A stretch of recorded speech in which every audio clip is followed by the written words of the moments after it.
একটা গ্রুপ 7 জন তরুণ, তাদের মধ্যে একজনকে বলা হয় লিডার, কিন্তু তার দায়িত্ব শুধু সিদ্ধান্ত নেওয়া নয়, বরং 6 জনের কান্না চুপ করে শোনা, তাদের ভয় ঢেকে রাখা, আর দরজার ওপাশে যখন পুরো দুনিয়া দাঁড়িয়ে থাকে তখন সে সামনে দাঁড়িয়ে বাকিদের আগলে রাখে। হ্যাঁ, আমি আরএমের কথাই বলছি, ওরফে কিম নামজুন। যখন বিটিএস নামটা কেউ চিনত না, নামজুন তখনও বিশ্বাস রাখতো এই 6 জন একদিন আকাশ ছুবে। যখন জাংকুক কনফিডেন্স হারিয়ে ফেলতো, নামজুন তাকে বলতো, তুমি পারবে, তুমি আমাদের গর্ব।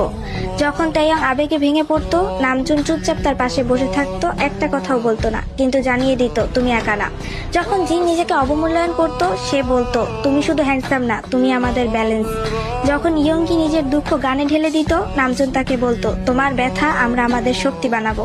হোসেওকের ভয় যখন তাকে থামিয়ে রাখতো, নামজুন ছায়ার মতো তার পাশে দাঁড়াতো।